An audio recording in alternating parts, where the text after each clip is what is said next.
Hello all, Namaskar सभी को. I am Navneet Sharma from Faculty of Law LC2, second year. I hope you all are doing good.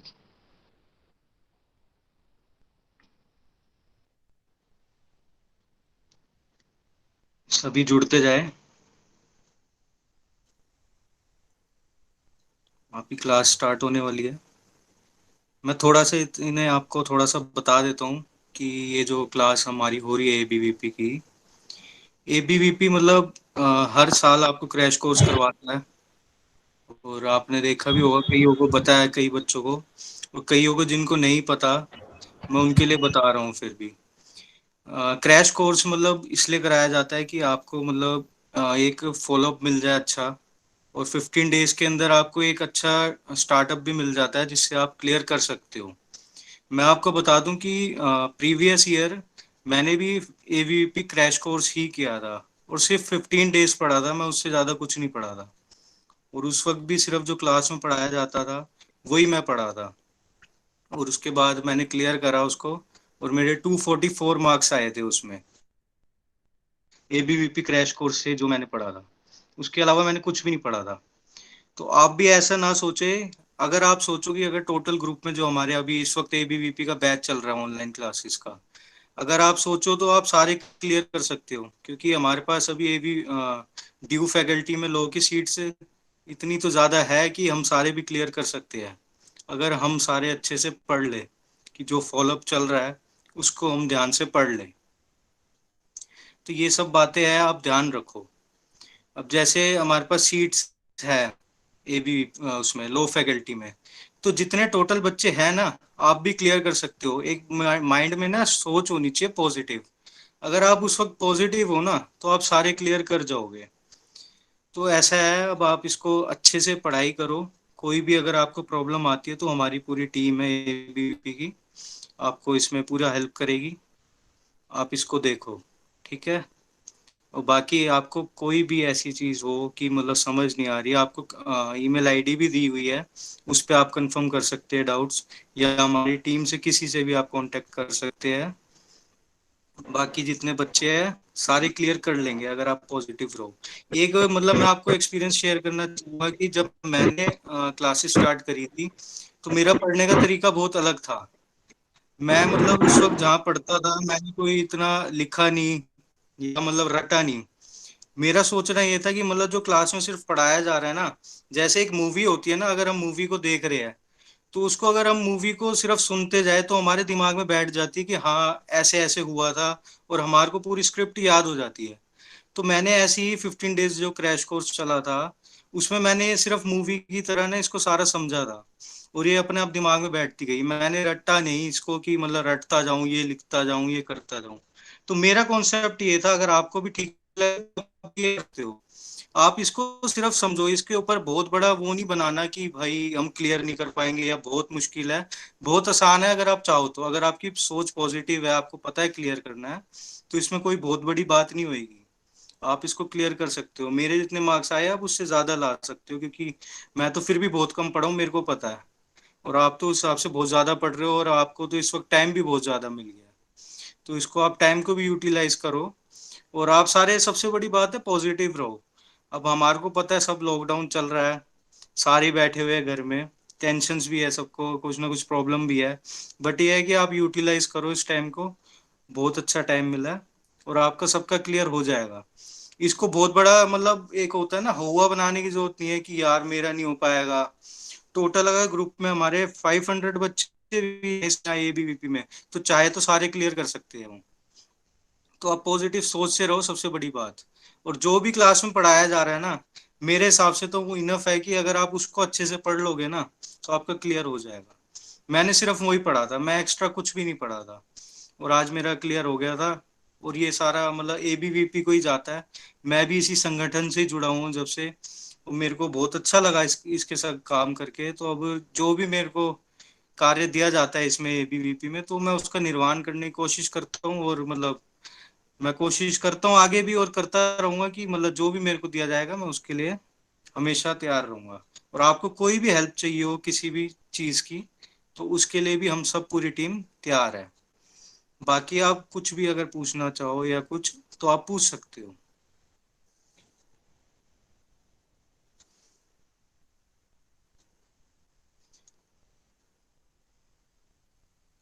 देखो, negative marking तो है ही, ये तो आपको सबको पता ही है। क्वेश्चन भी उतने अटेम्प्ट करो कि आपको पता रहे कि ऐसा नहीं होना चाहिए ना कि आप सिर्फ इस चक्कर में क्वेश्चन अटेम्प्ट करो कि मेरे को बढ़ाने मार्क्स ये करना है। आप अगर कॉन्फिडेंस हो तो उतने मार्क करो, बट ये है कि एक टारगेट होता है हर चीज का कि आपको इतने करने ही करने। और हमारे बीच अब नंदन जी आ गए हैं, जो पढ़ाएंगे अब आपको पॉलिटी के बारे में। आप इनसे क्लास लो। ये सेकंड ईयर में है अभी, और ये भी हमारे बहुत अच्छे कार्यकर्ता भी है, और मतलब पढ़ाई में तो खैर होशियार है ही, बहुत ज्यादा ही है।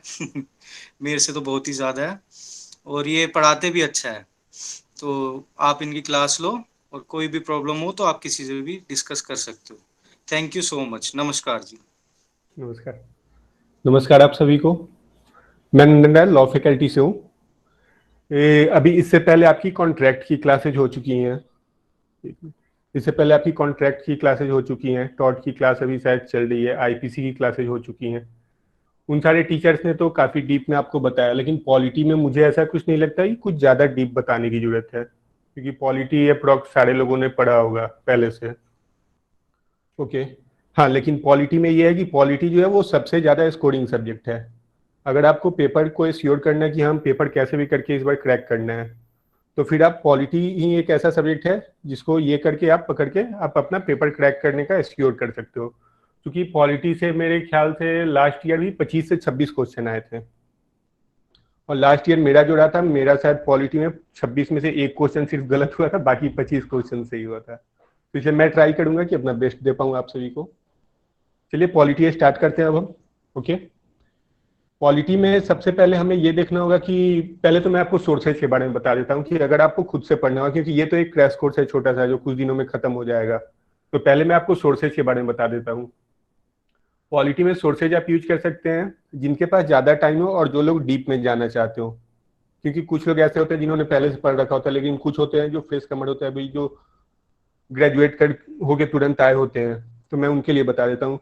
पॉलिटी में एक तो आप लूसेंट का बुक यूज कर सकते हैं, लूसेंट का जीके का बुक पॉलिटी के लिए। दूसरा आप यूनिवर्सल या सिंगल जो भी यूज कर रहे हैं उसका पॉलिटी पढ़ सकते हैं। और तीसरा बहुत बार ऐसा होता है कि आपका रिजल्ट सिर्फ कुछ क्वेश्चन की वजह से रह जाता है, कुछ मार्क्स की वजह से रह जाता है।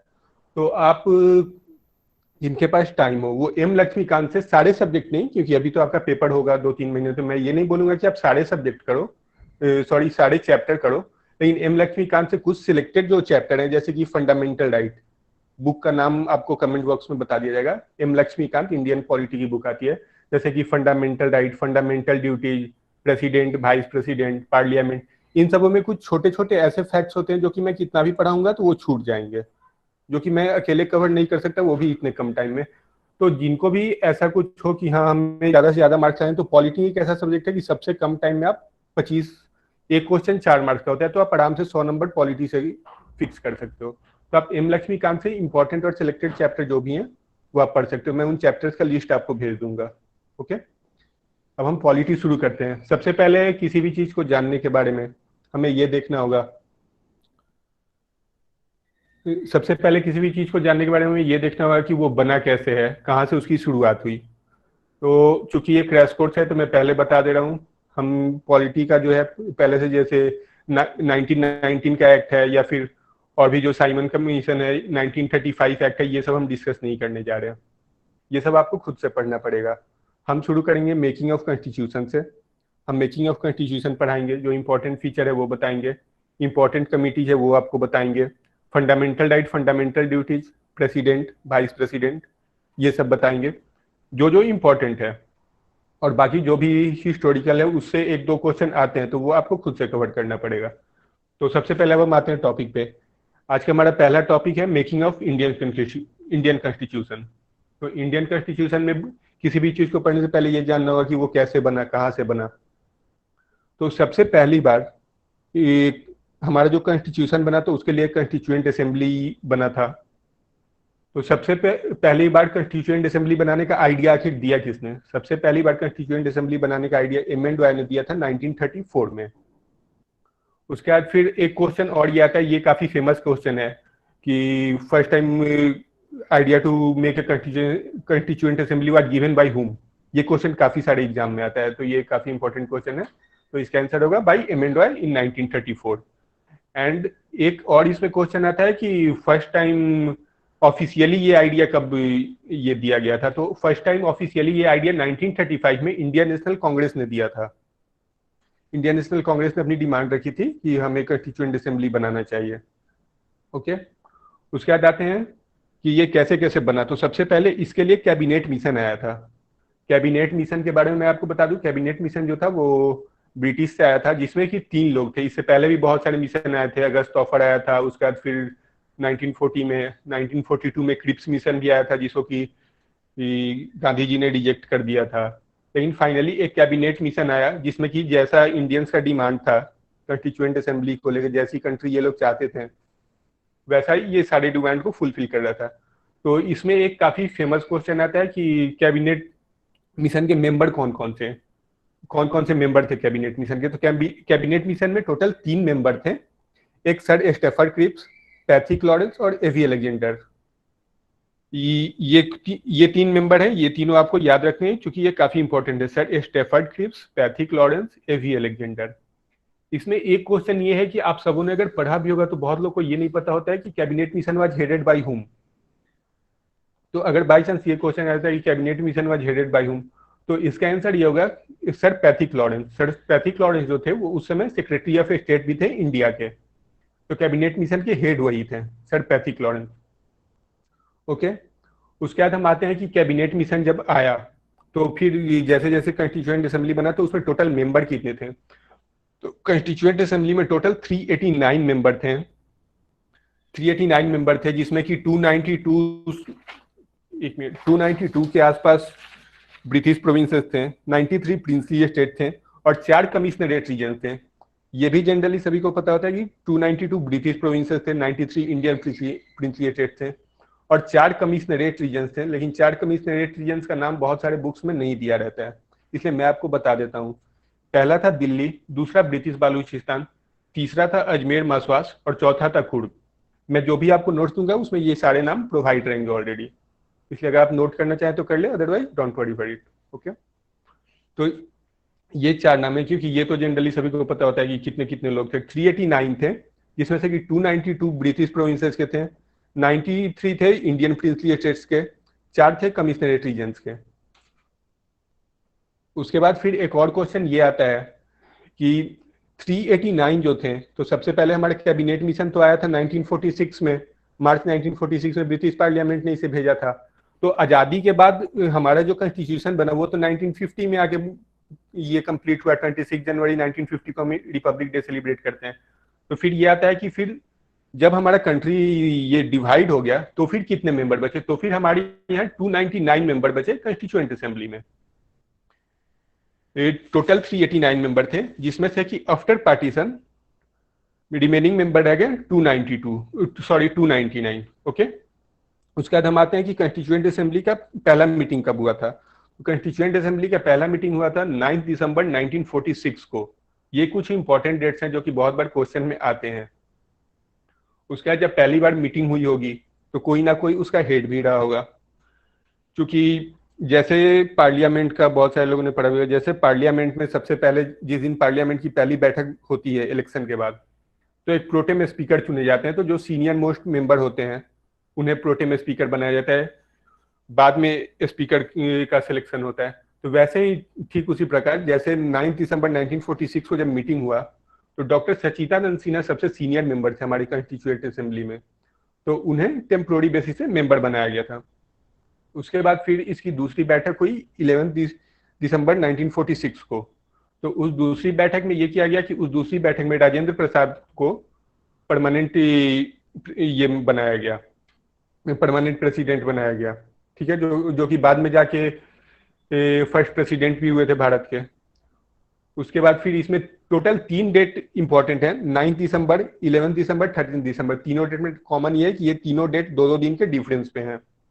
ओके, तो एक हो गया टेम्पोररी चेयरमैन बने थे डॉक्टर सचिदानंद सिन्हा, उसके बाद फिर परमानेंट चेयरमैन बने डॉक्टर राजेंद्र प्रसाद, और तीसरा एक जो 13 दिसंबर 1946 का डेट है, तो वो इसलिए इंपॉर्टेंट है कि उस दिन पंडित जवाहरलाल नेहरू ने ऑब्जेक्टिव रिजोल्यूशन पेश किया था कॉन्स्टिट्यूएंट असेंबली में। अब यह है कि ऑब्जेक्टिव रिजोल्यूशन क्या है। ऑब्जेक्टिव रिजोल्यूशन में बहुत सारे इंपॉर्टेंट आर्टिकल थे, पॉइंट्स थे, जैसे कि जो कि आज के डेट में फंडामेंटल राइट्स में आते हैं, और भी बहुत सारे इंपॉर्टेंट पॉइंट्स थे। तो वो सारे ऑलमोस्ट ऑब्जेक्टिव रिजोल्यूशन में ही था, ऑब्जेक्टिव रिजोल्यूशन ही वो सारे वो कवर कर रहा था। तो वो पहली बार 13 दिसंबर 1946 को पंडित जवाहरलाल नेहरू ने प्रेजेंट किया था। ओके, ये 3 इंपॉर्टेंट डेट हैं। उसके बाद फिर हम आते हैं कि कौन से डेट को ये कॉन्स्टिट्यूशन के कुछ आर्टिकल, जैसे कि 2 डेट आते हैं, जैसे कि हम कॉन्स्टिट्यूशन डे मनाते हैं 26 नवंबर 1949 को, तो ये दो डेट कहाँ से आ गए, एक 26 जनवरी, दूसरा एक 26 नवंबर 1949। तो 26 नवंबर 1949 को जो है, उस दिन हमारा ये हुआ था कि उस दिन हमने कॉन्स्टिट्यूशन कंप्लीट कर लिया था। कॉन्स्टिट्यूशन कंप्लीट कर लिया था, तो जैसा कि मैंने अभी बताया कि टोटल 299 मेंबर थे हमारे आफ्टर पार्टीशन, जिसमें से कि 26 नवंबर 1949 को जब हमारा कॉन्स्टिट्यूशन फाइनली कंप्लीट हो गया, तो फिर उसमें से 284 मेंबर जो थे वो प्रेजेंट थे और जिन्होंने साइन किया था कॉन्स्टिट्यूशन पे। They were present and they signed on constitution and the number of total members is 284। Okay, अब इसके बाद क्या हुआ था कि जैसे जो जो इंपॉर्टेंट आर्टिकल्स थे उन्हें हमने 26 नवंबर 1949 को ही अप्लाई कर दिया था, जैसे कि सिटीजनशिप था और प्रोविजनल पार्लियामेंट का था, ऐसे करके टोटल 15 आर्टिकल थे। ओके, वो सारे आपको मटेरियल में दिए जाएंगे। टोटल 15 आर्टिकल थे जो कि उस दिन ये कर दिया गया था, अप्लाई कर दिया गया था।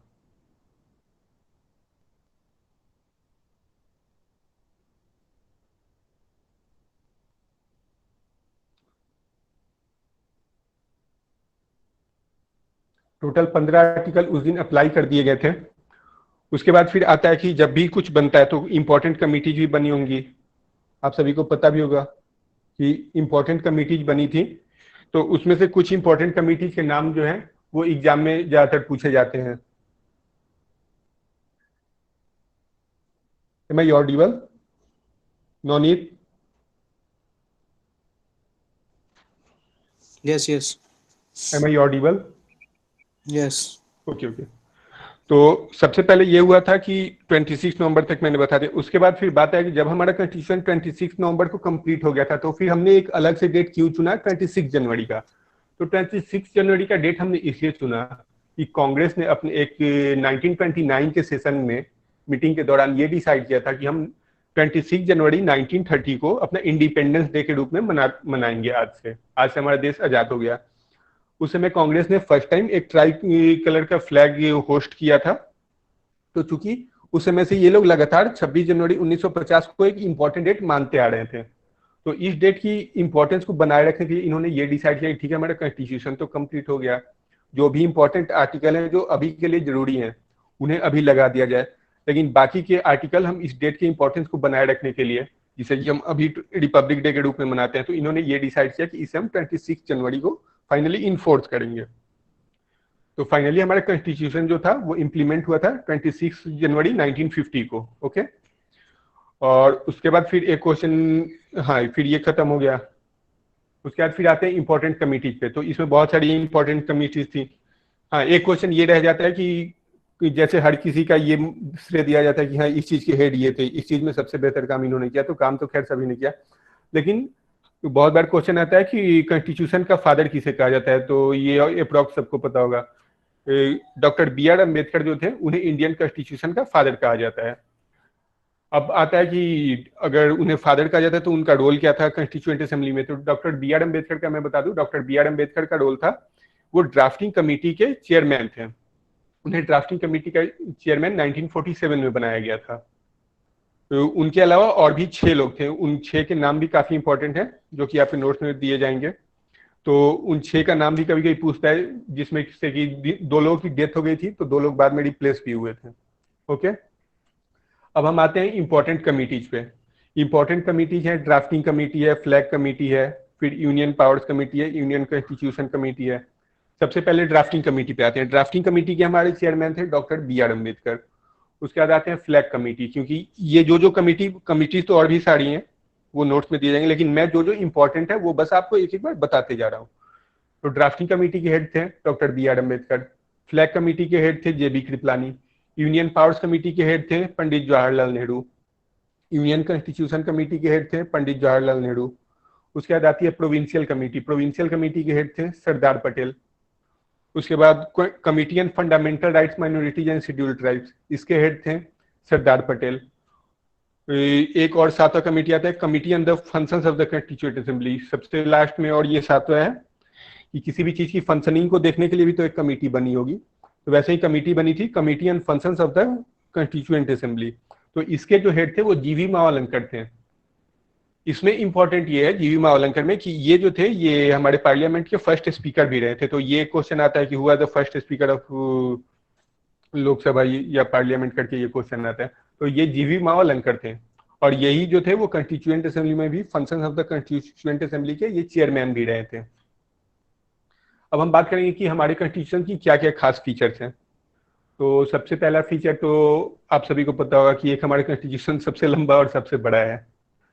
उसके बाद फिर ये है कि एक कंट्री होता है जो पूरी तरह से फेडरल होता है, जिसमें की सारी पावर जो होती है या फिर सारी शक्तियां जो भी होती है, डिसीजन मेकिंग पावर, वो सारा का सारा स्टेट के पास होता है। लेकिन हमारे कंट्री में ऐसा नहीं है।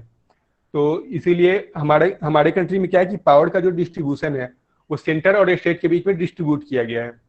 तो इसलिए बहुत सारे फिलोसफर ने, बहुत सारे फॉरेन के पॉलिटिकल फिलोसफर ने ये भी कहा है कि हमारा कंट्री जो है वो क्वासी फेडरल है। तो एक ये भी क्वेश्चन आता है ज्यादातर एग्जाम में कि हमारा जो कॉन्स्टिट्यूशन है वो किस टाइप का है। तो हम इसे हमारा जो कंट्री है वो किस टाइप का है, तो इस या फिर कॉन्स्टिट्यूशन, तो उसे हम कहेंगे क्वासी फेडरल। हमारा पूरी तरह से भी फेडरल नहीं है, लेकिन हमारा क्वासी फेडरल है, क्योंकि हमारे यहाँ क्या है कि सेपरेशन ऑफ पावर है बिटवीन सेंटर एंड स्टेट, जो कि आगे जब मैं शेड्यूल बताऊंगा तो उसमें बताऊंगा 7 शेड्यूल में टोटल कितने कितने सब्जेक्ट्स दिए गए हैं, कितने सब्जेक्ट्स आपको स्टेट को दिए गए हैं, कितने यूनियन को दिए गए हैं, कितने कंकरेंट लिस्ट में है। ओके। फिर हमारी एक और अच्छी बात है हमारे कॉन्स्टिट्यूशन की, जो कि सिंगल सिटीजनशिप। सिंगल सिटीजनशिप में क्या है कि जैसे बहुत सारे कंट्रीज में ऐसा होता है कि जैसे आप अगर किसी भी स्टेट के रहने वाले हैं, दिल्ली के, गुजरात के, राजस्थान के, कहीं के भी, तो ऐसा होता है कि आपको एक वहां की भी सिटीजनशिप लेनी पड़ेगी, एक इंडिया का भी सिटीजनशिप लेना पड़ेगा। लेकिन हमारे कंट्री में ऐसा नहीं है। हमारे कंट्री में सिंगल सिटीजनशिप है, जो कि हमने लिया था ब्रिटेन से। सिंगल सिटीजनशिप में ये होता है कि आपको बस एक ही सिटीजनशिप लेनी होगी। ये ऐसा इसलिए किया जाता है ताकि इक्वालिटी बनी रहे। कोई भी कहीं का भी है, ये फंडामेंटल राइट में आप आर्टिकल 19 में देखेंगे कि कोई भी कहीं का भी है, वो कहीं भी जाके रह सकता है, प्रोफेशन कर सकता है, ट्रेड कर सकता है। तो ये हमारे फंडामेंटल राइट्स में प्रोवाइड किया गया। तो एक हमारी कॉन्स्टिट्यूशन की खासियत ये भी है, सिंगल सिटीजनशिप। उसके बाद पूछा जाता है एक क्वेश्चन कि हमारा कॉन्स्टिट्यूशन जो है या फिर हमारे कॉन्स्टिट्यूशन का अमेंडमेंट जो है वो रिजिड है या फिर फ्लेक्सिबल है। तो इसका आंसर ये आता है कि हमारा जो कॉन्स्टिट्यूशन है वो ना ही रिजिड है ना फ्लेक्सिबल है, it is partially rigid and partially flexible. क्योंकि हमारे पास जब आप आर्टिकल 368 देखिएगा, ये काफी इंपॉर्टेंट आर्टिकल है, आर्टिकल 368 अमेंडमेंट में, तो उसमें ऐसा है कि कुछ ऐसे भी एक्ट हैं जिन्हें कि आप सिंपली अमेंड कर सकते हैं, और कुछ ऐसे भी स्पेशल अमेंडमेंट हैं जिनमें कि आपको हर स्टेट से 2/3 मेजोरिटी प्राप्त करनी पड़ेगी। तो इसलिए ऐसा है कि हमारा जो है वो पार्शियली रिजिड भी है, पार्शियली फ्लेक्सिबल भी है। उसके बाद फिर एक और है यूनिवर्सल एडल्ट फ्रेंचाइजी। ये सब कुछ खासियत है हमारे कॉन्स्टिट्यूशन की। उसके बाद फिर हम देखेंगे कि हमारा जो कॉन्स्टिट्यूशन बना वो कैसे कैसे बना। तो हमारा कॉन्स्टिट्यूशन जो बना है, इसमें हमने बहुत सारे देश के कॉन्स्टिट्यूशन को स्टडी करने के बाद इसे बनाया गया। तो जिसमें कि बहुत बार एक दो क्वेश्चन हर साल ये आता ही है कि हाँ, जैसे कि डीपीएसपी है तो ये कहाँ से लिया गया था, या फिर इमरजेंसी है तो ये कहाँ से लिया गया था। तो फिर मैं आपको एक बार वो बता देता हूँ, वैसे तो वो आपको याद करना पड़ेगा। ओके। तो जैसे कि हमने इंग्लैंड से लिया था सर, एक रिक्वेस्ट है, हाँ आप बताइए। प्लीज थोड़ा सा स्पीड कम करके बोलेंगे। एक्चुअली आप बहुत तेज बोल रहे हैं। अब मैं नोट्स लिख रही हूँ तो प्रॉब्लम हो रहा है। ओके ओके, मैं थोड़ा धीरे कर देता हूँ। वैसे नोट्स आपको प्रोवाइड भी कर दिया जाएगा। ओके। तो चलिए आते हैं। इसके बाद हमने कहाँ कहाँ से क्या क्या लिया था। तो सबसे पहले तो ब्रिटेन का शासन था हमारे यहाँ। तो सबसे पहले ब्रिटेन से देखते हैं कि ब्रिटेन से हमने क्या क्या लिया था। तो ब्रिटेन से हमने सबसे पहले लिया था एक पार्लियामेंट्री सिस्टम लिया था हमने ब्रिटेन से, क्योंकि आप जानते हैं कि ब्रिटेन में पार्लियामेंट्री सिस्टम है और यूएसए में है। तो वहाँ क्या है कि वहाँ यूएसए में प्रेसिडेंट ही हेड होते हैं हर चीज के। तो ब्रिटेन से हमने लिया था पार्लियामेंट्री सिस्टम। दूसरा हमने ब्रिटेन से लिया था रूल ऑफ लॉ। तीसरा हमने जो एक मैंने अभी सिंगल सिटीजनशिप बताया वो भी हमने ब्रिटेन से लिया था, क्योंकि अमेरिका में यूएसए में आपको डुअल सिटीजनशिप होता है और यूके में आप जाइएगा तो वहाँ सिंगल सिटीजनशिप होता है। ओके। उसके बाद फिर जो काउंसिल ऑफ मिनिस्टर्स जो है, तो हमारे में जब आप पार्लियामेंट पढ़िएगा या फिर कैबिनेट मिनिस्टर्स का पढ़िएगा तो काउंसिल ऑफ मिनिस्टर्स जो होते हैं वो रिस्पॉन्सिबल होते हैं लोअर हाउस के लिए। लोअर हाउस अपर हाउस ये टर्म यूज किया जाता है, बहुत सारे लोगों को पता भी होगा। Lower house upper house term use किया जाता है। लोअर हाउस टर्म हम यूज करते हैं लोकसभा के लिए और राज्यसभा के लिए यूज करते हैं अपर हाउस। पार्लियामेंट में आगे बताया जाएगा, वैसे मैं बता देता हूँ अभी। लोअर हाउस इसको इसलिए बोलते हैं, उसको अपर हाउस इसलिए बोलते हैं क्योंकि वो उसमें क्या है कि वो कभी भी डिजॉल्व नहीं होता है। ओके। कुछ इंपॉर्टेंट पॉइंट मैं अभी आपको बता देता हूँ ताकि बाद में मिस ना हो पाए। उसमें क्या है कि वो कभी डिजॉल्व नहीं होता है। उसका है कि सर एक रिक्वेस्ट है सर, आप जो इम्पोर्टेंट आर्टिकल्स बोल रहे हैं तो वो आर्टिकल मैं एक्चुअली नोट डाउन कर रही हूँ, तो आर्टिकल आप फिर से और एक दो बार बोल देंगे क्या? आर्टिकल 368 आप बोले थे, तो एक बार मैं नोट। हाँ, एक आर्टिकल 368 मैंने बताया था, वो अमेंडमेंट का आर्टिकल है। ओके। वैसे मैं जो भी नोट्स प्रोवाइड करूंगा उसमें सारे आर्टिकल रहेंगे और मैं कोशिश करूंगा कि आर्टिकल बोलते टाइम नेक्स्ट टाइम स्लो बोलूं। ओके। तो मैं क्या बोल रहा था, हाँ, लोअर हाउस और अपर हाउस। तो अपर हाउस में क्या होता है, अपर हाउस हम राज्यसभा को बोलते हैं। तो उसमें क्या होता है कि हर 2 साल पे 1/3 मेंबर को हटा दिया जाता है। और हमारा जो लोअर हाउस होता है या फिर इसको पीपुल्स हाउस भी बोलते हैं, जिसमें कि हमारे एमपी जाते हैं। ओके। तो इनके यहाँ क्या होता है कि इनका 5 साल का टेन्योर होता है। और अपर हाउस में क्या होता है कि वहाँ ऐसा कुछ नहीं होता है, वहाँ वो लोग उनका इलेक्शन भी इनडायरेक्ट होता है। और लोअर हाउस में क्या होता है, ये डायरेक्टली इलेक्टेड लोग जाते हैं जो कि फाइनली प्राइम मिनिस्टर और कैबिनेट को बनाते हैं। तो इसलिए हमारी जो कैबिनेट मिनिस्ट्री है वो रिस्पॉन्सिबल होती है लोअर हाउस के लिए। ओके। तो ये फीचर भी हमने कहाँ से लिया है, इंग्लैंड से लिया है। उसके बाद फिर हम देखते हैं एक प्रेसिडेंट जो नॉमिनल हेड हमारे यहाँ है। हमारे यहाँ हेड भी 2 होते हैं, ऐसे कहने के लिए प्रेसिडेंट होते हैं। तो एक इसमें काफी इंपॉर्टेंट क्वेश्चन आता है कि who is the head of union executive, या फिर हाँ, यही क्वेश्चन रहता है generally, who is the head of union executive of India. तो इसमें हम हमेशा प्रेसिडेंट करते हैं, क्योंकि हमारे यहाँ ये तो हमें पता है कि हाँ, ओरिजिनल हेड प्राइम मिनिस्टर हमारे होते हैं, लेकिन नॉमिनल हेड हमारे यहाँ प्रेसिडेंट होते हैं। क्योंकि जब तक प्रेसिडेंट अपनी परमिशन नहीं दे देते हैं या फिर एसेंट कह सकते हैं नहीं दे देते हैं, तब तक वो कोई भी लॉ फाइनल नहीं होता है अमेंडमेंट के बाद भी। तो हमारे यहाँ नॉमिनल हेड प्रेसिडेंट होते हैं वैसे। तो ये फीचर जो है ये भी हमने इंग्लैंड से लिया है। उसके बाद आते हैं कि हमने यूएसए से क्या क्या लिया है। तो एक जो हमारा सबसे इंपॉर्टेंट फीचर है फंडामेंटल राइट। तो फंडामेंटल राइट हमने लिया है यूएसए से। उसके बाद वाइस प्रेसिडेंट जो है, वाइस प्रेसिडेंट भी हमने लिया है यूएसए से। प्रियम्बल हमने लिया है यूएसए से। उसके बाद फिर हमारे यहाँ जैसे कि इंडिपेंडेंट जुडिशियरी है, इंडिपेंडेंट जुडिशियरी है, सुप्रीम कोर्ट है, तो ये भी हमने यूएसए से ही लिया है। और फिर एक जो जुडिशियरी के पास, सुप्रीम कोर्ट के पास जुडिशियल रिव्यू का पावर है कि वो किसी भी जजमेंट का रिव्यू कर सकती है खुद से, तो ये सारे पावर हमने यूएसए से लिए हैं। उसके बाद आते हैं कि कनाडा से हमने क्या लिया है। तो हमारा जो कंट्री है इसका, हाँ ठीक है, सेपरेशन ऑफ पावर है हमारे यहाँ, लेकिन फिर भी जब फाइनल डिसीजन की बारी आती है तो फिर हमारा जो कंट्री है वो काफी, इसका सेंट्रल जो पावर है वो काफी स्ट्रांग है। तो हमारे यहाँ ये है कि federation with a strong centre जो हमारा फीचर है हमारे कॉन्स्टिट्यूशन का, तो ये हमने कनाडा से लिया है। उसके बाद फिर जैसे ही फंडामेंटल राइट खत्म होता है तो फिर डीपीएसपी शुरू होता है, directive principles of state policy. ये अभी फंडामेंटल राइट और डीपीएसपी अभी ये जैसे ही मैं खत्म करूंगा तो शुरू करूंगा, तो उसमें मैं इनके बारे में आपको डिटेल में बताऊंगा क्या क्या होता है और इसके आर्टिकल कहाँ से कहाँ तक होते हैं, ये बस खत्म करके मैं बताऊंगा। उसके बाद फिर procedure of election of president court, जो हमारे प्रेसिडेंट का इलेक्शन जैसे होता है तो उसका जो प्रोसीजर है, प्रेसिडेंट का भी इलेक्शन जैसे हमारे एमपीज का इलेक्शन होता है वैसे प्रेसिडेंट का इलेक्शन का भी प्रोसेस अलग है, वो मैं जब प्रेसिडेंट बताऊंगा तब बताऊंगा। तो ये सब हमने आयरलैंड से लिया है। और उसके बाद हमने जर्मनी से लिया है इमरजेंसी का, या फिर जो इमरजेंसी जब लगता है तो हमारे फंडामेंटल राइट भी बहुत सारे सीज कर दिए जाते हैं। तो ये सब हमने कहाँ से लिया है, तो ये सब हमने जर्मनी से लिया है। ओके, उसके बाद आता है फ्रांस। फ्रांस से हमने क्या लिया है, तो कंसेप्ट ऑफ रिपब्लिक हमने लिया है फ्रांस से।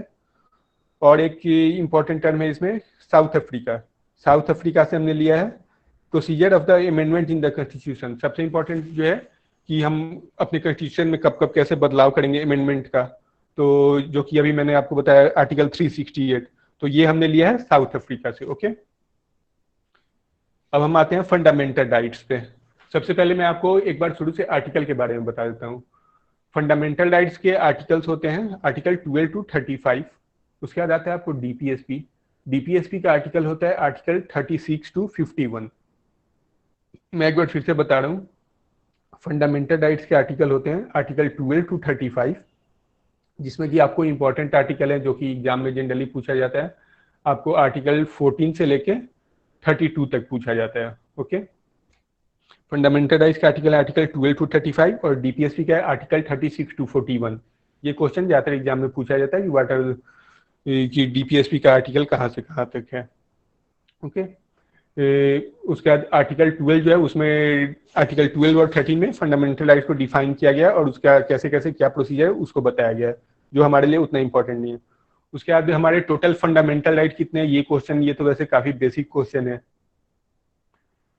तो ओरिजिनली जब हम बात करते तो ओरिजिनली हमारे टोटल फंडामेंटल राइट्स 7 थे जब हमारा कॉन्स्टिट्यूशन बना था फर्स्ट टाइम। तो उस समय टोटल हमारे पास 7 फंडामेंटल राइट थे, लेकिन अभी हमारे पास सिर्फ 6 फंडामेंटल राइट हैं। इसमें से कि एक फंडामेंटल राइट जो था हमारा आर्टिकल 31 नहीं, आर्टिकल एक हमारा राइट टू प्रॉपर्टी डिलीट किया गया था। हाँ, आर्टिकल 31 राइट टू प्रॉपर्टी हमारा डिलीट किया गया था, जिसको कि 300A में ले गया था। आर्टिकल ये राइट टू प्रॉपर्टी का आर्टिकल में अभी श्योर नहीं हूँ, इसलिए आप इसे नोट डाउन मत करिएगा। अभी जो उसका न्यू आर्टिकल है वो 300A में है, पहले वो हमारे फंडामेंटल राइट में था, अभी उसका आर्टिकल ध्यान में नहीं आ रहा है, इसलिए उसे नोट डाउन मत करिए। तो अभी उसे जो है हमारे फंडामेंटल राइट से डिलीट करके आर्टिकल 300A में डाल दिया गया है। वो हमारा लीगल राइट है लेकिन उसे फंडामेंटल राइट से हटा दिया गया। ओके, तो हमारे पास अभी सिर्फ 6 फंडामेंटल राइट हैं। 6 फंडामेंटल राइट कौन कौन से हैं? एक पहला आता है right to equality. Right to equality का मतलब है कि हमारे देश में सारे लोग बराबर हैं कानून के नज़र में या फिर किसी भी पब्लिक प्लेस को यूज करने के लिए। तो हमारे यहाँ जो भी जितने भी सिटीजन हैं सारे लोग बराबर हैं। तो राइट टू इक्वालिटी आपको आता है आर्टिकल 14 से लेके 18 के बीच में। राइट टू इक्वालिटी का आर्टिकल है आर्टिकल 14 to 18। बहुत बार क्वेश्चन ऐसे भी आते हैं कि राइट टू इक्वालिटी का आर्टिकल कहाँ से कहाँ तक है, तो इसे मैं आपको बता देता हूँ। राइट टू इक्वालिटी है आर्टिकल 14 से 18 तक। उसके बाद आता है आपको right to freedom. Right to freedom है आपको आर्टिकल 19 से लेके 22 तक। उसके बाद आपको आता है right to freedom and then right against exploitation. Right against exploitation में सिर्फ 2 आर्टिकल हैं, आर्टिकल 23 एंड 24। ओके, उसके बाद आपको आता है right to religion. Right to religion में आपको टोटल 4 आर्टिकल है, आर्टिकल 25 से 28। उसके बाद आपको सबसे लास्ट में आता है right to education cultural and educational rights, article 29 and 30। इससे भी कुछ क्वेश्चन आ जाते हैं कभी कभी। वैसे आपको इसमें सबसे ज्यादा इंपॉर्टेंट है राइट टू इक्वालिटी से क्वेश्चन आते हैं। राइट टू इक्वालिटी से एक क्वेश्चन हर बार आता है, राइट टू फ्रीडम से भी हर बार आता है, आर्टिकल 29 एंड 30 से कभी कभी एक आध क्वेश्चन आ जाते हैं। और एक आपका लास्ट आर्टिकल है आर्टिकल 32। उसके बाद आर्टिकल भी 3 आर्टिकल है, आर्टिकल 33 है, 34 है, 35 है। उसमें मार्शल लॉज वगैरह के बारे में पढ़ना होता है, लेकिन वो हमारे लिए इंपॉर्टेंट नहीं है, इसलिए मैं उसको छोड़ रहा हूँ। उसके बाद हमारा आता है राइट टू ये आर्टिकल 32। आर्टिकल 32 में हमारा जो है रीट्स होता है कि ये सारा जो मैंने आपको फंडामेंटल राइट बताया, तो जब भी इसका वायलेशन होगा तो आप कहाँ जाएंगे, इनको कैसे इंप्लीमेंट करवाना है। तो इसके लिए फाइनली आर्टिकल 32 दिया गया है कि हाँ, इसके लिए आप डायरेक्ट सुप्रीम कोर्ट या हाई कोर्ट जा सकते हैं जब भी आपके फंडामेंटल राइट का वायलेशन होगा। क्योंकि ऐसे नॉर्मल केसेज में क्या होता है कि सबसे पहले आप सिविल कोर्ट जाइए, उसका सिविल कोर्ट जब आपको परमिशन दे, सिविल कोर्ट से आपका केस खत्म हो जाए तो फिर आप हाई कोर्ट जाइएगा, फिर हाई कोर्ट से आपको जब राइट टू अपील मिलेगा, आपको अपील करने का राइट देगा जब हाई कोर्ट, तब जाके आप सुप्रीम कोर्ट जा सकते हैं। लेकिन फंडामेंटल राइट में ऐसा नहीं होता है। फंडामेंटल राइट में कोई भी सिटीजन डायरेक्ट हाई कोर्ट या सुप्रीम कोर्ट जा सकता है। उसके बाद आता है कि इसमें कैसे कैसे है जाने का, या फिर कौन कौन से जाएगा तो कैसे कैसे यूज होता है, ये सब जब मैं आपको सुप्रीम कोर्ट और हाई कोर्ट बताऊंगा तो उनसे रिलेटेड आर्टिकल बता दूंगा और सारे लिस्ट दे दूंगा। उसके बाद अब हम आते हैं राइट टू इक्वालिटी पे। तो राइट टू इक्वालिटी में सबसे पहले आता है कि equality before law and equal protection of law, कि कानून के नजर में सबसे पहला हमारा जो फंडामेंटल राइट है आर्टिकल 14, कि इक्वालिटी बिफोर लॉ, की मतलब कानून के लिए सारे लोग बराबर हैं, चाहे वो कोई भी क्यों ना हो, चाहे वो गरीब हो अमीर हो, सारे लोग कानून के नजर में बराबर हैं। राइट टू इक्वालिटी में सबसे पहला आर्टिकल है ये। उसके बाद आता है article 15, it prohibits the discrimination on the grounds of religion, race, caste, sex, language and place of birth. Article 15 ये कहता है कि हम किसी के साथ भी डिस्क्रिमिनेशन नहीं कर सकते हैं उसके रिलीजन के बेसिस पे, उसके कास्ट के बेसिस पे, उसके लैंग्वेज के बेसिस पे, उसके प्लेस ऑफ बर्थ या फिर उसके सेक्स के बेसिस पे हमें डिस्क्रिमिनेशन नहीं करना है। ये डिस्क्रिमिनेशन को प्रोहिबिट करता है। उसके बाद आता है आर्टिकल 16। आर्टिकल 16 है equal opportunities in the matter of public employment. उसके बाद आर्टिकल 16 में ये बताता है कि जो भी पब्लिक एम्प्लॉयमेंट होते हैं उसमें सबको इक्वल अपॉर्चुनिटी दिया जाना चाहिए हमारे कंट्री में। ये हमारा फंडामेंटल राइट है। वैसे बाकी जो भी ये है कि रिजर्वेशन होता है जैसे जनरल के लिए, ओबीसी, एससी, एसटी के लिए, तो वो सब अलग से अमेंडमेंट करके क्लॉज डाल के इसमें बनाए गए हैं, तो हमें उतना डीप में नहीं जाना है। हमें बस इतना समझना है कि आर्टिकल 16 हमारा ये कहता है कि equal opportunities in the matter of public employment. Okay. उसके बाद आता है हमारा आर्टिकल 17। आर्टिकल 17 है एबोलिशन ऑफ अनटचेबिलिटी, कि मतलब किसी के साथ आप छुआछूत नहीं कर सकते हैं कि हाँ वो किसी नीची जाति का है या कोई ऊंची जाति का, या फिर किसी भी आधार पे, religion, race, caste, sex, place of birth, इस ये सब में से किसी भी आधार पे आप छुआछूत नहीं कर सकते हैं किसी के साथ भी। उसके बाद आता है आर्टिकल 18। आर्टिकल 18 ये करता है कि जैसे पहले के टाइम बहुत सारे ऐसे टाइटल होते थे जो सिर्फ राजा लोग यूज करते थे या फिर कुछ स्पेशल क्लास के लोग होते थे वो यूज करते थे, तो आर्टिकल 18 बोलता है कि हमारे देश में हर किसी को परमिशन है, कोई भी कोई सा भी टाइटल यूज कर सकता है, लेकिन इसमें एक एक्सेप्शन है, जैसे जो मिलिट्री टाइटल्स हैं वो छोड़ के। ओके। उसके बाद फिर आपको आता है राइट टू फ्रीडम। इसमें मैं आपको एक स्क्रीन शेयर करता हूँ, ये मैंने एक बार बच्चों के लिए बनाया था स्कूल में प्रेजेंटेशन देने के लिए, जिसमें कि ऐसे तो मैं फंडामेंटल राइट बता दूंगा, फंडामेंटल राइट आप सबों ने पढ़ा भी होगा, तो फिर फायदा क्या होगा बताने से। तो मैं आपको एक स्क्रीन शेयर करता हूँ कि कैसे आप फंडामेंटल राइट को एक एक वर्ड में याद रख पाइएगा, क्योंकि ऐसे तो काफी लंबा हो जाता है कि जब आप पेपर में जाते हैं तो फिर आपका कहाँ गया आर्टिकल 14, कहाँ गया आर्टिकल 19, किसमें सर ने क्या बताया था, वो सारे आपस में कंफ्यूज हो जाते हैं। तो मैं आपको एक स्क्रीन शेयर करता हूँ। ओके।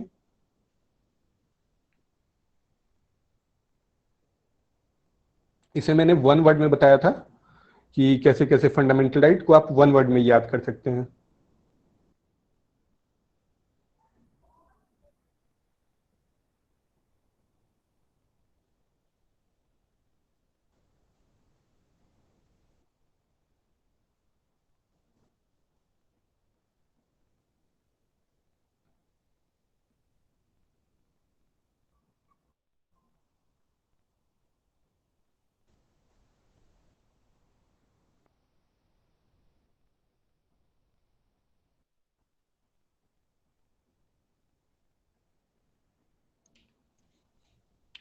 नोनीत, स्क्रीन शेयर हो रहा है प्रॉपर?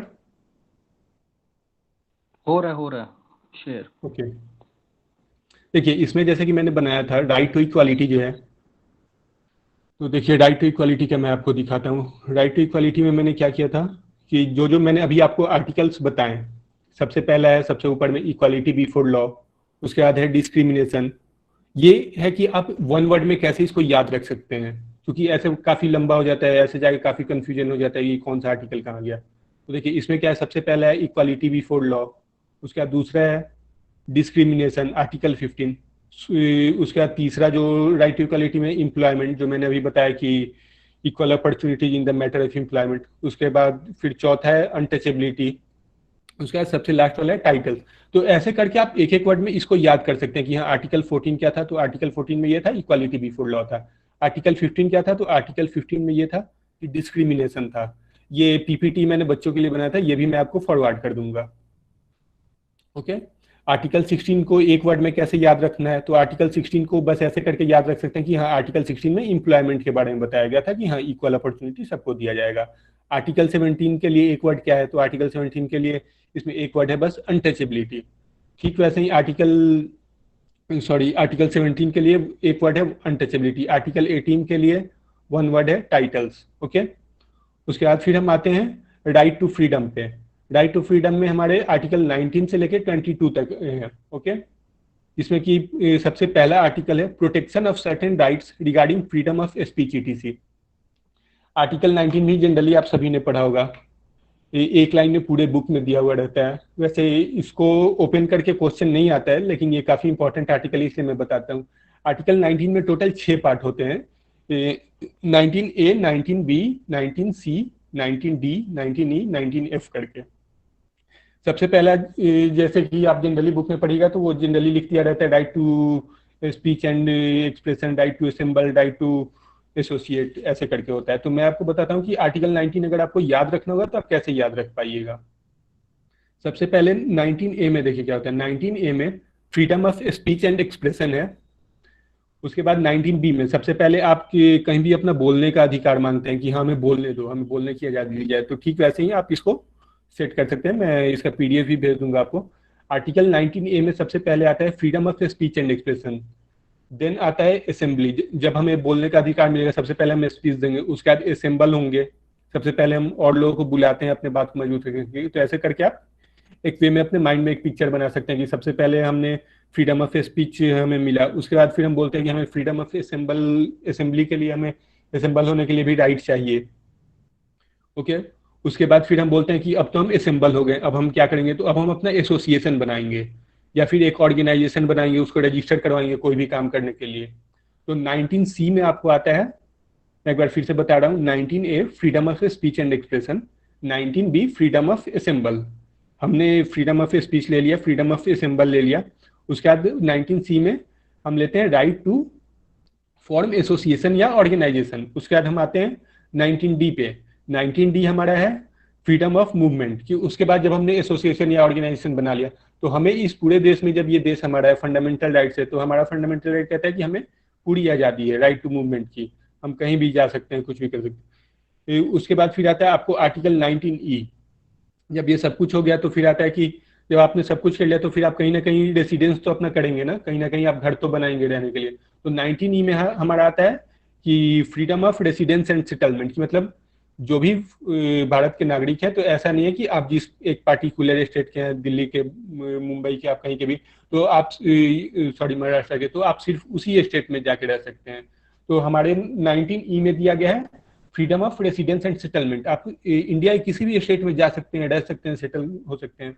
उसके बाद हमारा आता है 19F। 19F क्या कहता है? तो फाइनली 19F कहता है right to freedom of profession, occupation, trade and business, कि मतलब भारत का कोई भी नागरिक भारत में किसी भी राज्य में जाके कोई भी व्यापार कर सकता है, कोई भी नौकरी कर सकता है, कोई भी बिजनेस कर सकता है। Freedom of profession, occupation, trade and business. Okay.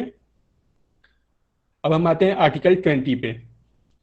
Article 19 जिन्होंने नोट कर लिया और ठीक है, जिन्होंने नहीं नोट किया हो वो मैं भेज दूंगा आपको अलग से आर्टिकल 19 का डिटेल। उसके बाद हम आते हैं आर्टिकल 20 पे। आर्टिकल 20 हमारा क्या कहता है?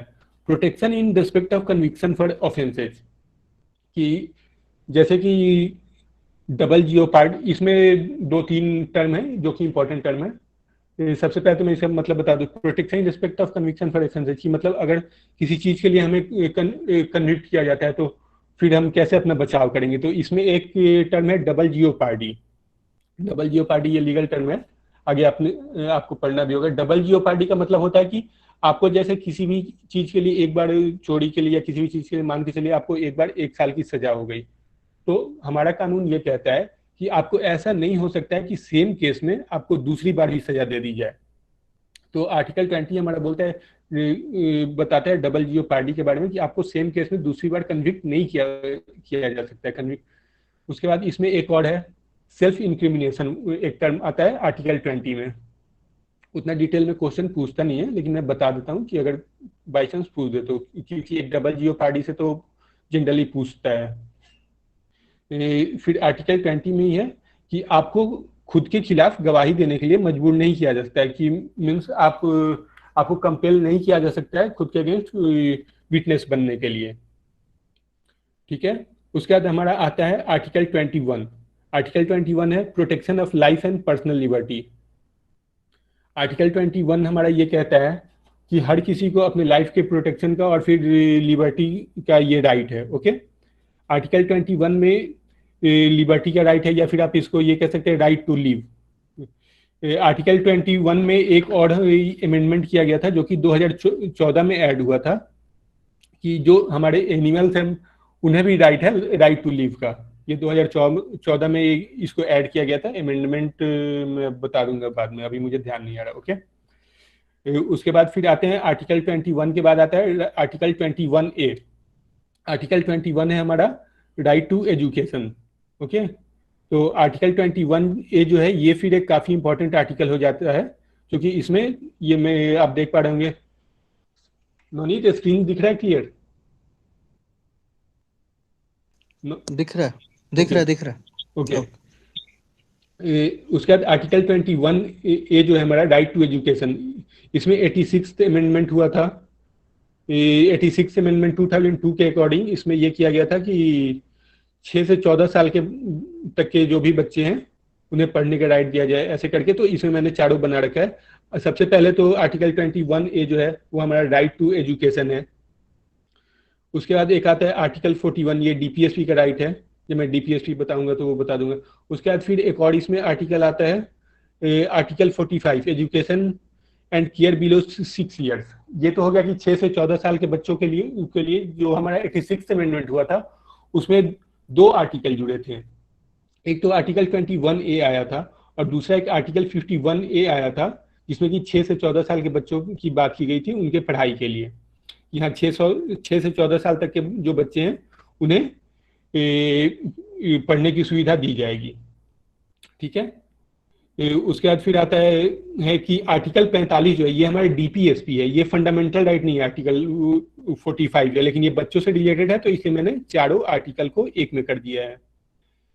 तो सबसे पहले हमारा आर्टिकल 21A है, उसके बाद फिर आर्टिकल 41 है, उसके बाद आर्टिकल 45 है जिसमें 6 साल से कम उम्र के बच्चों की बात की जाती है, कि जो स्टेट गवर्नमेंट है ये उसकी रिस्पॉन्सिबिलिटी है कि 6 साल से कम उम्र के बच्चों का कैसे केयर किया जाए या फिर उनके पढ़ाई की व्यवस्था की जाए। उसके बाद हमारा जो आर्टिकल 51A है जो कि फंडामेंटल राइट का पार्ट है, सॉरी फंडामेंटल ड्यूटी का पार्ट है। फंडामेंटल ड्यूटी भी हमारा जो था वो पहले 10 था, लेकिन इस अमेंडमेंट के बाद ये भी एक क्वेश्चन आता है, ये इंपॉर्टेंट पॉइंट है कि कौन से अमेंडमेंट के बाद या फिर फंडामेंटल ड्यूटी ओरिजिनली कितने थे, उसके बाद जो अमेंडमेंट हुआ उसमें क्या अमेंडमेंट हुआ। फंडामेंटल ड्यूटी में आर्टिकल 51A में एक ये लास्ट आया था जिसमें 6 से 14 साल तक के बच्चों के पढ़ाई की बात की गई थी। उसके बाद आपको आता है right against exploitation. Okay, right against exploitation में 2 पॉइंट आते हैं, prohibition of traffic in human beings and force labour article 23, and then article 24 prohibition of employment of children in factories etc। तो सबसे पहले आर्टिकल 23 में ये कहता है कि जैसे आप किसी को भी ट्रैफिकिंग का मतलब हुआ कि किसी को भी इलीगली सेल करना, किसी भी लेडीज को या फिर किसी भी ह्यूमन बींग को, जैसे आप देखते होंगे पहले के टाइम में स्लेव जैसा यूज किया जाता था, तो वैसे आप किसी का भी ट्रैफिकिंग नहीं कर सकते। ह्यूमन ट्रैफिकिंग का ये आर्टिकल है कि prohibition of traffic in human beings and force labour. उसके बाद ये तो हो गया ये ह्यूमन बींग्स के ट्रैफिकिंग का बात। उसके बाद ये है कि आप किसी को भी फोर्सिबली, जैसे कि पहले बहुत सारे चाय के बागानों में ऐसा होता था कि फोर्स लेबर होता है, जिन्हें हम हिंदी में बंधुआ मजदूर कहते हैं। उनका ऐसा होता था कि जैसे कोई आपके यहाँ काम कर रहा है, आप उन्हें हमेशा अपने यहाँ ही रखिएगा काम करने के लिए और उन्हें कोई पेमेंट नहीं दिया जाएगा, उन्हें पूरी जिंदगी आपके यहाँ ही काम करना पड़ेगा। उसे हिंदी में बंधुआ मजदूर कहते हैं। यहाँ फोर्स लेबर टर्म यूज होता है आर्टिकल 23 में, तो ये उस पर रोक लगाता है। उसके बाद फिर एक टर्म आता है कि जैसे कभी भी हम बच्चों को देखते हैं तो हम बोलते हैं कि देखो ये छोटा बच्चा है, इसे लोगों ने काम में लगा रखा है, ये गलत बात है। तो सबसे पहले यहाँ हमें ये ध्यान देना होगा कि आर्टिकल 24 जो है हमारा, तो ये कहता है prohibition of employment of children in factory etc। तो ऐसा नहीं है कि कोई भी बच्चा काम नहीं कर सकता, ये बस ये बोलता है कि जो भी 14 साल से कम उम्र के बच्चे हैं उन्हें आप किसी भी हजार्डस वर्क में नहीं लगा सकते हो, या फिर किसी भी आप फैक्ट्री का जो कोई भी खतरनाक काम है उन्हें आप उसमें नहीं लगा सकते हो। ठीक है, तो ये नहीं बोलता है कि कोई भी बच्चा काम नहीं करेगा, बच्चा काम करेगा, लेकिन आप उन्हें किसी भी खतरनाक काम में या फिर आप उन्हें कोई हैवी मशीनरी ऑपरेट करने में किसी फैक्ट्री में ऐसे आप उन्हें नहीं लगा सकते हो। ओके, इसमें याद दिया हुआ भी है कि सबसे पहले राइट टू एक्सप्लॉइटेशन जो है हमारा आर्टिकल 23 एंड 24, तो इसमें भी मैंने एक एक वर्ड में अब इसको कैसे याद रखना है, तो देखिए एक एक वर्ड में इसको ऐसे करके याद रखेंगे कि सबसे पहले human trafficking and force labour, ये आर्टिकल 23 में आता है। उसके बाद आता है कि जो भी 14 साल के बच्चे हैं, मैंने यहाँ लिखा है बिलो 14 एंड डेंजरस वर्क, जो भी 14 साल के बच्चे उन्हें किसी भी खतरनाक काम में नहीं लगाया जाएगा। उसके बाद फिर अगर खतरनाक काम तो किस टाइप के काम में, तो जो भी माइनिंग का काम है या फिर फैक्ट्री का काम है उन कामों में इन्हें नहीं लगाया जाएगा, ये हमारा आर्टिकल 24 बोलता है। तो अभी तक हमने क्या क्या देखा, अभी तक हमने देखा right to equality, right to freedom, right against exploitation. अब हम देखेंगे right to freedom of religion. Right to freedom of religion क्या कहता है, freedom of conscience and free profession, practice and propagation of religion. तो हमारा जो आर्टिकल 25 है ये कहता है कि every citizen of India is having a right to follow, practice and propagate any of religion in India. Okay, कि भारत का कोई भी नागरिक जो है वो किसी भी धर्म को फॉलो कर सकता है, अपना सकता है, उसका प्रैक्टिस कर सकता है, प्रोपेगेट कर सकता है, चाहे वो कोई भी धर्म हो।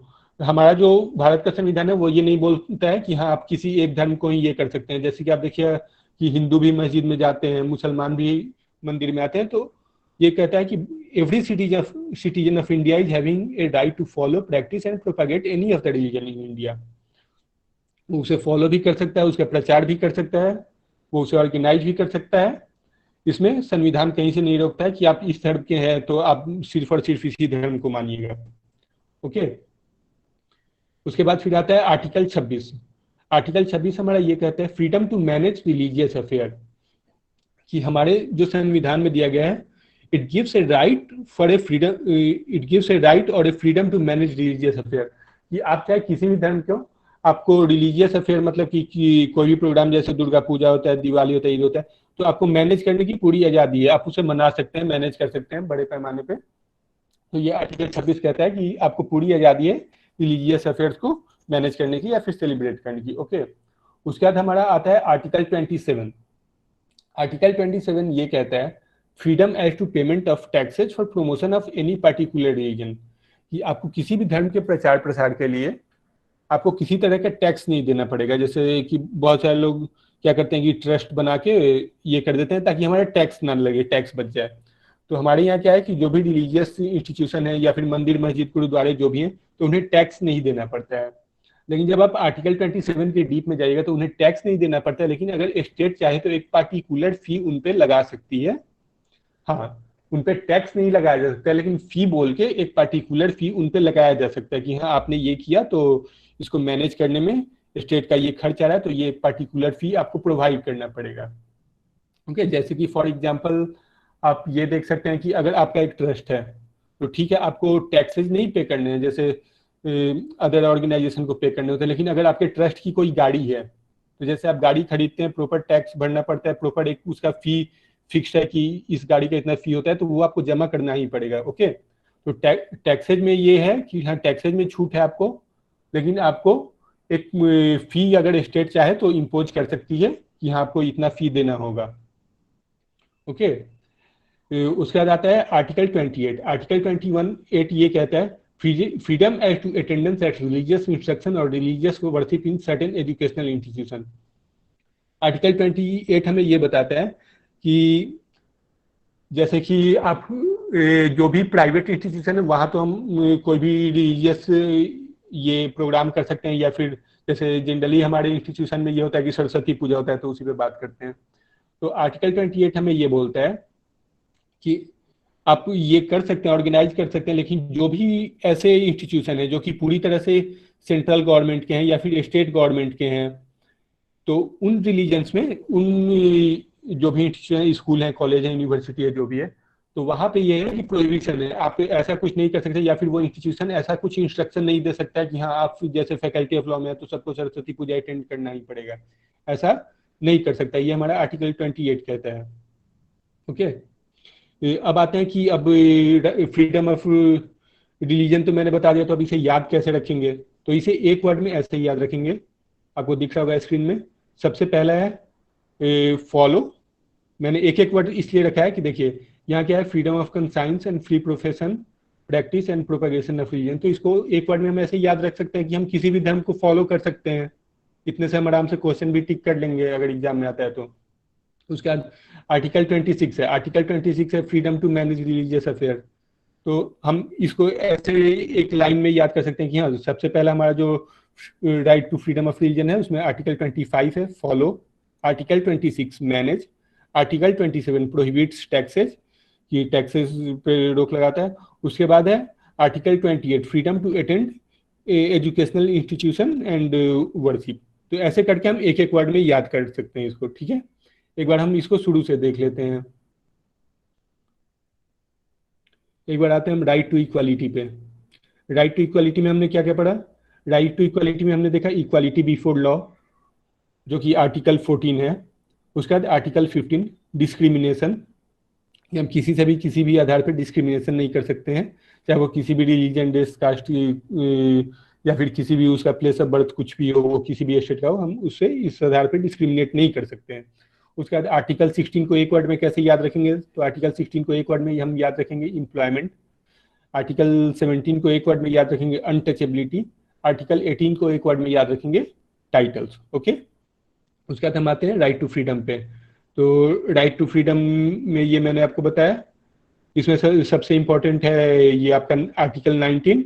बाकी ये जो भी है ये सब एक एक लाइन के हैं। आर्टिकल 20 है, 21 में भी मैंने अलग से बता ही दिया है, 22 है। तो 22 में क्या होता है, शायद आर्टिकल 22 स्किप हो गया था, तो मैं एक बार फिर से बता देता हूँ। आर्टिकल 22 जो है हमारा protection against arrest and detention in certain areas और केसेज। ओके, ये आर्टिकल 22 में सबसे इंपॉर्टेंट एक आता है कि जैसे अगर किसी को भी पुलिस गिरफ्तार करती है तो 24 घंटे से ज्यादा अपने पास नहीं रख सकती है। ओके, कि अगर किसी की भी गिरफ्तारी की जाती है या किसी को भी पकड़ा जाता है तो कुछ ऐसे लॉ हैं, जैसे कि जब मैं रीड्स बताऊंगा अभी आर्टिकल 32 में, तो उसमें एक टर्म है हैबियस कॉर्पस। हैबियस कॉर्पस का मतलब ये होता है कि आपको पुलिस 24 घंटे से ज्यादा अपने पास नहीं रख सकती है। लेकिन इसमें आप देखिए एक और टर्म यूज किया गया डिटेंशन। तो डिटेंशन में क्या है कि कुछ स्पेशल केसेज में, ओके, कुछ स्पेशल केसेस में, कुछ एडवाइजरी बोर्ड्स के परमिशन के बाद है कि 24 घंटे तो नॉर्मल केसेस में होते हैं, लेकिन जैसे कुछ टेररिस्ट एक्टिविटीज होती है, ये सब होती है, तो इसमें अगर चाहे कोई ऑर्गेनाइजेशन तो आपको 3 महीने तक मैक्सिमम रख सकती है। तो एक ये आप ध्यान रखिएगा, एक दिन भी है, लेकिन एक दूसरा ये है कि मैक्सिमम 3 महीने तक भी आपको रखा जा सकता है। ओके, उसके बाद हम आते हैं राइट टू फ्रीडम में। मैंने कैसे कैसे बताया था, ABCDEF करके। सबसे पहला है स्पीच एंड एक्सप्रेशन, दूसरा है असेंबल, ये आर्टिकल 19 का पार्ट है जो अभी स्क्रीन पे दिख रहा है। तीसरा है एसोसिएशन या यूनियन। उसके बाद चौथा है मूव फ्रीली, हम कभी भी कहीं भी फ्रीली मूव कर सकते हैं।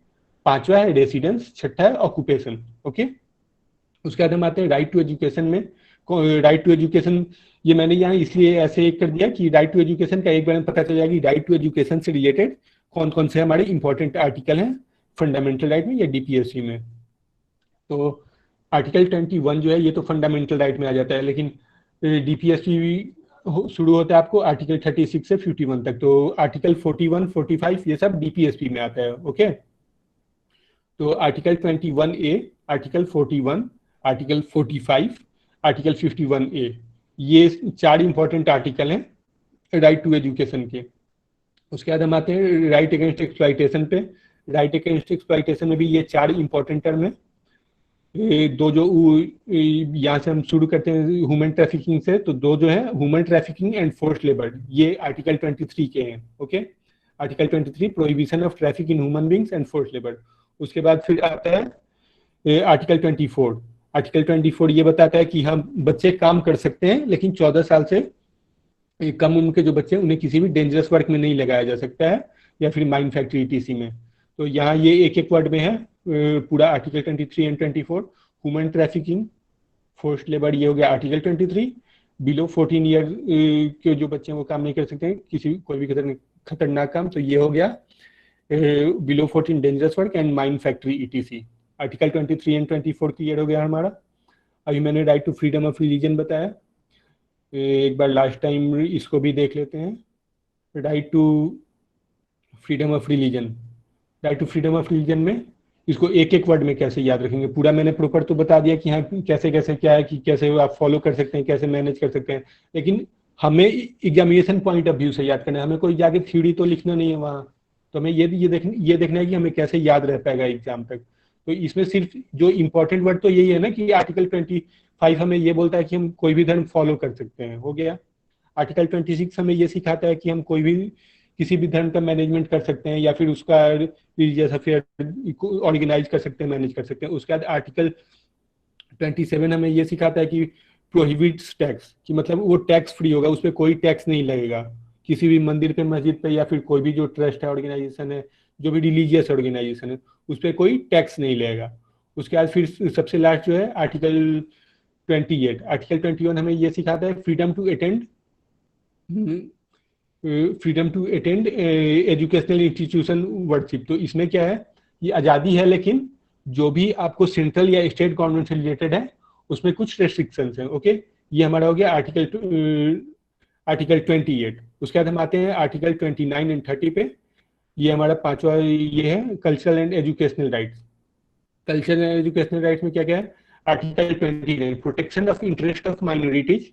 ये क्या कहता है कि माइनॉरिटीज को अपने इंटरेस्ट का ये प्रोटेक्ट करने का पूरा राइट दिया जाता है, कि जो भी माइनॉरिटी है उसे पूरा अधिकार है, कि जैसे कि कुछ आदिवासी होते हैं तो उन्हें क्या है कि वो नॉर्मल लोगों के साथ नहीं रह पाते हैं, तो ये उनके लिए एक अलग से आर्टिकल बनाया गया फंडामेंटल राइट में, कि उनके जो भी कल्चर है उनमें कोई बाहरी इंटरफेयर ना करे। या फिर आर्टिकल 30 जैसे कि दिया गया right of minority to establish and administer educational institution.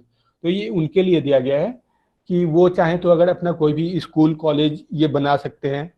और जो हमारा आर्टिकल 30 है, सबसे पहले आर्टिकल 29 ये कहता है कि उन्हें राइट है प्रोटेक्शन, अपने इंटरेस्ट के प्रोटेक्शन का।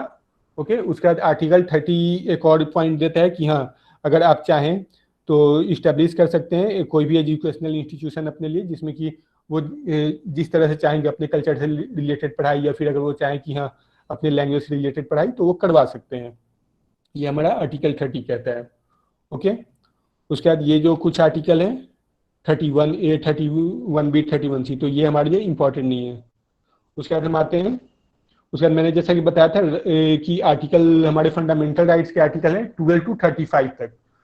तो जो जो इंपॉर्टेंट है वो तो मैंने बता दिया। उसके बाद ये कुछ कॉन्स्टिट्यूशनल रेमेडीज हैं। तो कॉन्स्टिट्यूशनल रेमेडीज में इसमें आपको 33 से 35 तक इंपॉर्टेंट नहीं है, इसमें आपको सिर्फ आर्टिकल 32 देखना है। आर्टिकल 32 से एक काफी फेमस क्वेश्चन आता है कि which article is the heart of the constitution, या फिर which article is the Saul of the constitution. या फिर एक ये भी क्वेश्चन आता है कि it was said by whom that article 32 is heart and Saul of the constitution. तो इसका आंसर ये होगा, डॉक्टर BR अम्बेडकर ने कहा था कि जब पूरा फंडामेंटल राइट बन गया तो ठीक है, ये हम अपने राइट्स का तो बात करते आ गए कि ये हमें राइट मिले, लेकिन फिर इन राइट्स को हम इम्प्लीमेंट कैसे करेंगे। तो ये आगे फाइनली हमें आर्टिकल 32 हमें ये पावर देता है कि हम कैसे अपने राइट्स को इम्प्लीमेंट कर पाएंगे।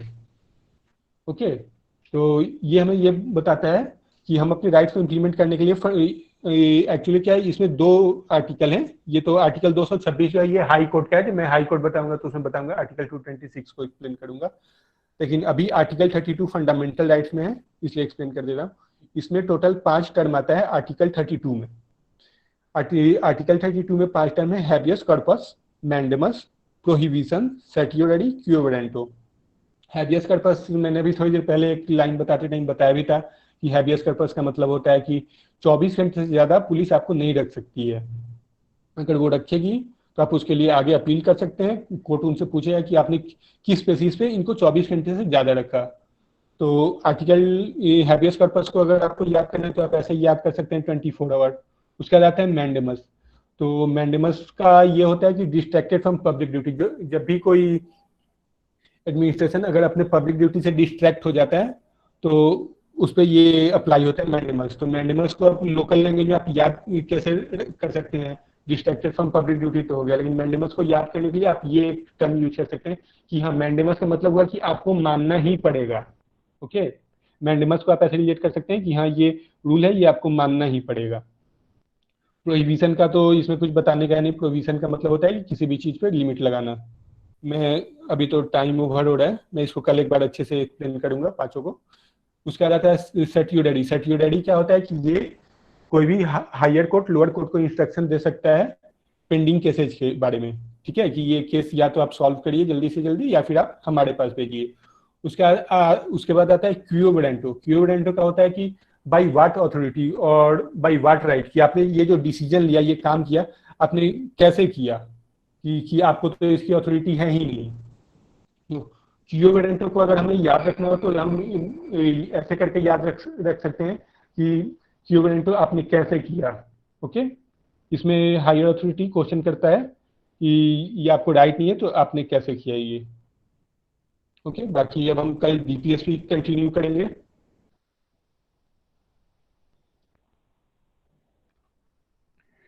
बाकी कल हम डीपीएसपी देखेंगे और उसके आगे जो भी पॉइंट्स होंगे कंटिन्यू करेंगे। पहले से आप लोगों को कल का टॉपिक बता दिया जाएगा। नवनीत? हाँ जी। हाँ जी, तो अब क्लास खत्म करें आज के लिए? हाँ जी। हाँ जी, ओके। लगभग डाउट्स क्लियर है। बाकी जो इसको जो डाउट होगा वो पूछ लेगा, उसके बाद उसका हम क्लियर करते रहेंगे। हाँ, मैं थोड़ी देर में पीडीएफ प्रोवाइड कर दूंगा, जो जो मैंने बताया है ना, सारे हाँ इंपॉर्टेंट जी, टर्म्स को मैं हाईलाइट करके प्रोवाइड कर दूंगा। ओके, ठीक है जी। Okay, thank you.